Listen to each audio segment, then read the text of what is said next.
Olá, olha só. Dinheiro sujo é um problema gigantesco, né? Todos os países, sem exceção, estão nessa briga para manter o sistema financeiro limpo. E hoje a gente vai mergulhar fundo no plano de batalha do Brasil. É uma abordagem nova, bem mais inteligente, para combater a lavagem de dinheiro e o financiamento ao terrorismo. E no fim das contas, tudo começa com uma pergunta central. É essa aí. Como é que se faz para impedir que o crime organizado use os bancos, as corretoras, enfim, todo o sistema que a gente usa no dia a dia? Pensa bem, não é pouca coisa. A lavagem de dinheiro, o financiamento do terrorismo, são ameaças reais que podem bagunçar a economia de um país inteiro. Então, proteger o sistema financeiro vai muito além de criar umas regrinhas. É uma questão de segurança, tanto nacional quanto global. Então, para a gente entender bem essa nova estratégia do Brasil, o nosso roteiro vai ser o seguinte. Primeiro, vamos dar uma olhada no tamanho do desafio global. Depois, a gente entra de cabeça na nova regra brasileira, que é toda baseada em risco.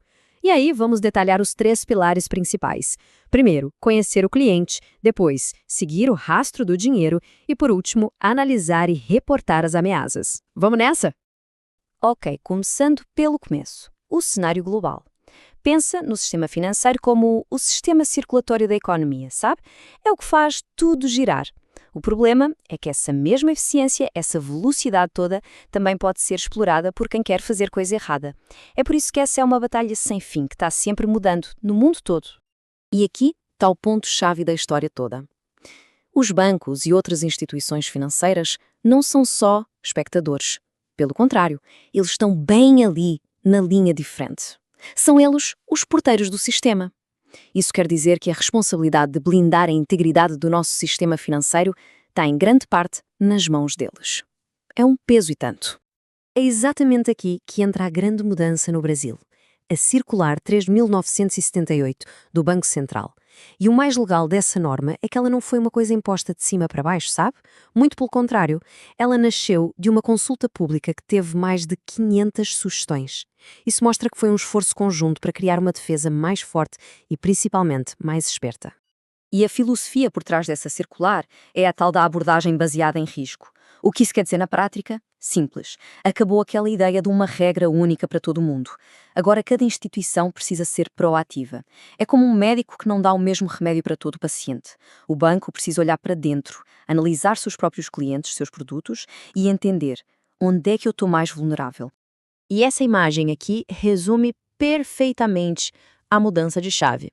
A gente está saindo de uma mentalidade antiga que era basicamente de seguir o protocolo, sabe? Ticar caixinhas numa lista. E estamos indo para uma mentalidade nova, que é a de gerenciar o risco. O foco não é mais só cumprir a regra por cumprir.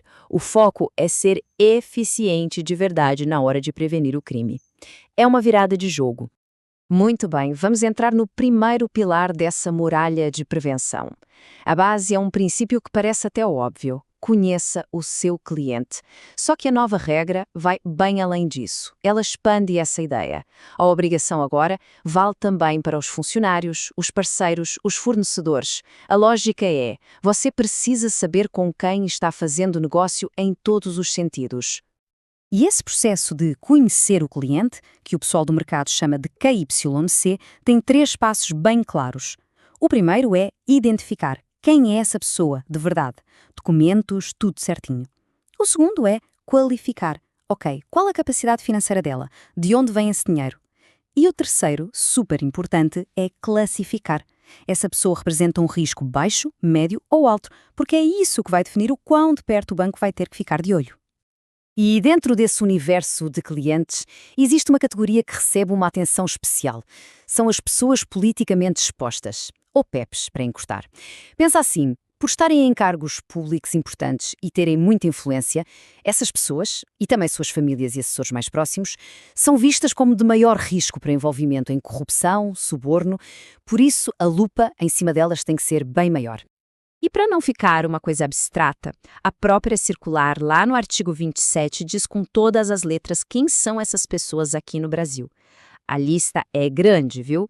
Vai de ministros de Estado, membros do STF, passa por deputados federais e estaduais, governadores, prefeitos, até presidentes de partidos políticos entram na lista. E olha esse detalhe, que é importantíssimo. Essa vigilância redobrada não acaba no dia em que a pessoa sai do cargo. Não, não. A regra exige que esse monitoramento especial continue por mais 5 anos. Porquê? Porque a lei reconhece que a influência e os riscos não desaparecem da noite para o dia. Certo. Agora vamos para o segundo pilar. Depois de saber quem é o cliente, a gente precisa seguir o dinheiro. É isso mesmo. Esse pilar trata das medidas práticas para registrar e monitorar as transações, principalmente aquelas feitas com dinheiro em espécie, que, como a gente sabe, é bem mais difícil de rastrear. E a regra aqui tem números bem específicos. Para qualquer operação em dinheiro vivo acima de R$ 2.000, a coisa muda. O banco é obrigado a identificar não só o dono da conta, mas a pessoa que está ali, fisicamente, entregando ou pegando o dinheiro. É o chamado portador. A ideia é saber exatamente quem movimentou aquela grana. Agora, se o valor sobe para R$ 50.000 ou mais, o alerta fica mais sério. Aí já não basta identificar. Qualquer depósito ou saque em espécie nesse valor ou acima dele exige procedimentos bem mais rigorosos. O banco tem que perguntar de onde veio esse dinheiro, registrar tudo e obrigatoriamente comunicar a operação ao COAF, que é o nosso órgão de inteligência financeira. E tem mais. Para evitar aquelas movimentações repentinas e muito suspeitas de grandes volumes de dinheiro vivo, o artigo 36 da circular criou uma regra extra. Quer sacar R$ 50.000 ou mais em espécie, precisa avisar o banco com no mínimo 3 dias úteis de antecedência. Isso dá tempo para o banco se organizar e, claro, registrar tudo direitinho. E agora chegamos ao terceiro e último pilar, que é o momento da ação, o que fazer quando o alarme interno soa. Porque, não adianta nada conhecer o cliente, registrar as transações, se na hora que aparece algo estranho ninguém faz nada. As instituições precisam ter um processo muito claro para analisar e, se for o caso, levantar a bandeira vermelha para as autoridades. E para isso, a regra estabelece prazos bem apertados. Funciona assim. A partir do momento que uma operação acontece, o banco tem até 45 dias para selecionar, ou seja, sinalizar que aquilo é potencialmente suspeito. Depois dessa sinalização, ele tem mais 45 dias para fazer uma análise mais profunda. E se a suspeita se confirmar, aí não tem espera. A comunicação ao COAF tem que ser feita já no próximo dia útil. Agora, atenção, porque este ponto é talvez um dos mais críticos de todos. Toda essa comunicação de atividade suspeita tem que ser feita em absoluto sigilo. É estritamente proibido avisar o cliente. Essa prática, que em inglês se chama tipping off, é crime, porque obviamente ia estragar qualquer investigação e dar tempo por criminoso apagar os rastros.